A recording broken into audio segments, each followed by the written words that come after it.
তো প্রতি বছরের ন্যায় এই মেলাতে আসতে হয়। আর শ্বশুরবাড়ির জন্য মাছ কিনতেই হয়। আর শ্বশুরবাড়ির জন্য মাছ কেনাটাই আর আনন্দের বিষয়। একটা মিষ্টি দেখা যাচ্ছে 5 কেজি ওজনের মিষ্টি হয়, যা আপনি হাটে বাজারে কিনতে পাবেন না। আসলে এই মেলাটা তো সবাই জানেন, পুরাতন একটা মেলা, প্রায় 400 বছর ঐতিহ্য। তো আমরা ছোটবেলা থেকে কিনতাম। ওই বিয়ে হয়েছে এখন অনেক দূরে, সিরাজগঞ্জে বিয়ে হয়েছে, সেখান থেকে আসছি বাপের বাড়িতে শুধু এই মাছটাই কেনার জন্য। বাসায় নিয়ে যা সবার সঙ্গে যখন কাটি, সবাই মিলে একটা আনন্দ হয়। আর এই মেলাতে সবচেয়ে বড় কথা একটা বড় বড় মাছ পাওয়া যায়। আপনি বড় বড় ধরনের মিষ্টি পাবেন। একটা মিষ্টি দেখা যাচ্ছে 5 কেজি ওজনের মিষ্টি হয়, যা আপনি হাটে বাজারে কিনতে পাবেন না।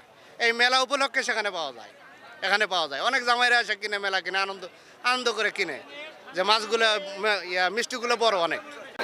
আসলে এই মেলাটা তো সবাই জানেন, পুরাতন একটা মেলা, প্রায় 400 বছর ঐতিহ্য।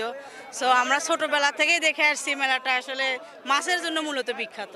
তো আমরা ছোটবেলা থেকে কিনতাম। ওই বিয়ে হয়েছে এখন অনেক দূরে, সিরাজগঞ্জে বিয়ে হয়েছে, সেখান থেকে আসছি বাপের বাড়িতে শুধু এই মাছটাই কেনার জন্য। যত জামাইজি আছে এই গ্রামের মেলার আশপাশ, সব জামাইজির দাওয়াত করা লাগে। আমি কিনছি ওই জিলেপি, মুড়কি, লাডু, নেমকি, গোল্লা, বড়ি, কেশুর। এই মেলা মূলত সন্ন্যাসী মেলাও বলা হয় অনেকে, আবার পরদাহ মেলাও বলে। আপনার এখানে প্রায় সব কিছুই পাবেন আপনি, সব কিছুই, যাবতীয় সব কিছুই, মিষ্টির থেকে শুরু করে দই, মিষ্টি, মাছ। মূলত এটা মাছেরই মেলা, এটা কিন্তু মাছ মেলা উপলক্ষে মনে করেন বেশিরভাগ মিষ্টির দোকানে আপনারা এরকম মিষ্টি পাবেন, মাছের মিষ্টি পাবেন, মাছের মিষ্টি পাবেন। আপনি এমনি সাদা মিষ্টি, কালোজাম, চমচম, কদম মিষ্টি, আবার জিলাপি, নেমকি, লাড্ডু, এসব কিছুই পাবেন আপনারা। 400 বছর আগে থেকেই মেলা হয়।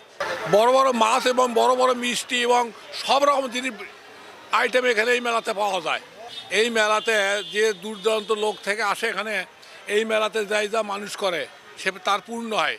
এবং এই মেলাতে বহু মিষ্টি এবং মাছের আমদানি হয়। এই মেলাতে আত্মীয় স্বজন, জামাইজি সবাই আসে এই মেলাতে। এখানে পুরাতন লোক মনে করেন যে বহু দূরের লোক আসে, বহু দূরের লোক। তারপরে আত্মীয় স্বজন দিলে জীবনে কোনো বাড়িতে না আসে, তারা আসে। তারপরে মানে গাছগুলি থেকে প্রশাসনের রাজ্য তারা দিয়ে গেছে। এই মেলাতে পাওয়া যাবে হলে আপনার বড়ির বিখ্যাত, মিষ্টির বিখ্যাত, লক্ষরের বিখ্যাত, বুঝতে কোটি মাছের বিখ্যাত। মাছ আপনার জীবনে যারা না দেখছেন, এখানে ভারত থেকে মাছ আছে। দরে কুড়াল আমাদের 300 টাকা কেজি, দাও আমাদের 400 টাকা কেজি, বটি আমাদের 500 টাকা কেজি। তো এখানকার নিয়ম নাকি মাছ কিনতে হয় মেলাতে, তার জন্য এই মেলাতে আসা মাছ কেনা। আমি একটা মাছ নিয়েছি, এটা আপনার 450 টাকা কেজি নিছে, 11 কেজি, 5000 টাকা, 11 কেজি।